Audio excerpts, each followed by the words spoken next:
With Mike McDaniel now the head coach for the Miami Dolphins, a lot of pundits are expecting that he's going to implement a similar offense to what we have seen Kyle Shanahan and him run throughout their years together with the San Francisco 49ers. Now, obviously, there is no one-to-one replacement for guys like Deebo Samuel and George Kittle, but Tyreek Hill and Jalen Waddle are very explosive in their own rights and can do a lot after the catch. Similarly, you've got Brandon Ayuk and you've got Mike Gesicki, who do a lot of their damage out of the slot, and they should each retain those roles. And even when you look at Jimmy Garoppolo and Tua Tagovailoa, those guys each have their own limitations that the offense is going to have to work around. But the most glaring similarity that we see between these two offenses are a stable of capable running backs and no clear idea of who the lead back is going to be.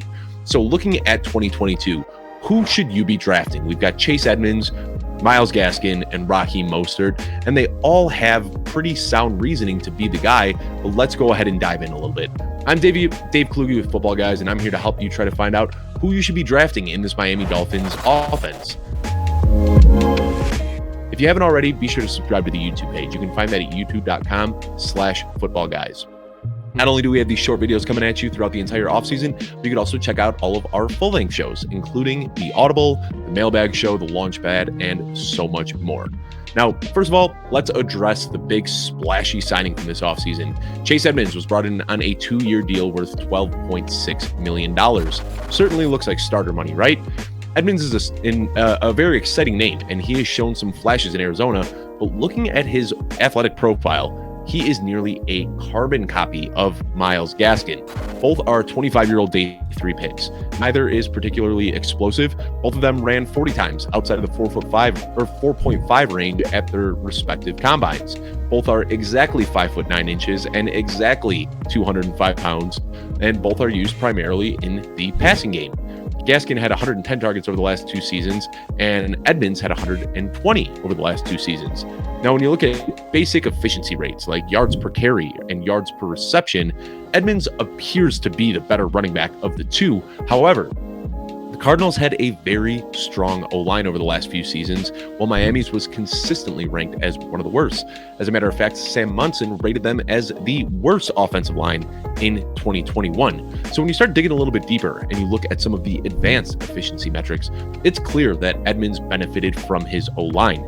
Edmonds saw much of his yards coming before contact, but the averages after contact for Edmonds and Gaskin were an identical 1.7 yards over the last 2 years.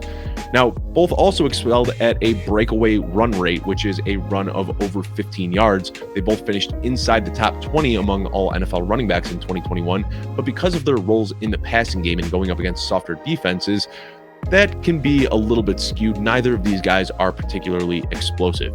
At the end of the day, like I said, they are very, very similar backs. It's yet to see how Edmonds will play behind a less than stellar offensive line in Miami, but the Dolphins did go out and snag Teron Armstead and Connor Williams in free agency this offseason, which should help bolster that poor offensive line a little bit. Armstead's a former All-Pro tackle, but he has never played a full season throughout his career as he consistently deals with nagging injuries. He's now going on age 31, and there are obviously concerns about his durability. Williams is a young guy that had to move on from Dallas due to cap constraints, and he's an improvement from what they had last year, but nothing that great. Now, it's really easy to see how Edmonds and Gaskin can vulture each other's touches as they end up with similar efficiency and similar roles in the passing game. So that leaves Raheem Mostert as the differentiator here in Miami. I know he's 30 years old, and he also has durability issues of his own. He has had back-to-back seasons now that have ended with season-ending injuries, so there's a lot of risk here that should not be ignored. But his high-end speed and his familiarity with this offense are what really, really intrigues me. Over the years, we have consistently seen guys with breakaway speed excel in San Fran's zone blocking run scheme. One of those guys was Mostert. We've also seen it with Breida, Elijah Mitchell, and some others, and that's what Mostert does best. He finds the creases in the defense and explodes through for huge chunk plays. He played half a season in 2020, but he finished in 9th in yards per touch that year. With a full season under his belt in 2019, he was 4th in yards per touch and was 1st in breakaway run rate. Now, his burst score ranks in the 97th percentile. This is what he does best. And when you look back at the 2020 season where he played half a year, he was clocked with the 2 fastest runs in the NFL at 22.7 and 23.1 miles per hour.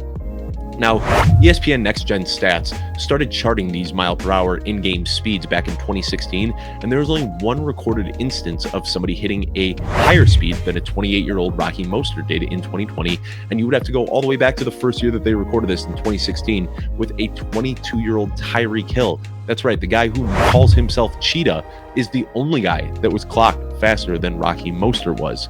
Now, with speed being such a desirable trait in this run scheme, it's really hard to imagine that Mostert's acquisition wasn't very intentional by Mike McDaniel. The concerns about his injury history are very valid, but that is baked into his ADP. When you're looking at Underdog's ADP, which is best ball formats right now, Chase Edmonds is getting drafted as the running back 39. Myles Gaskin is getting drafted as the running back 53, and Raheem Mostert is getting drafted as the running back 54. Now, the best of the three, at least in my opinion, is the cheapest, Raheem Mostert.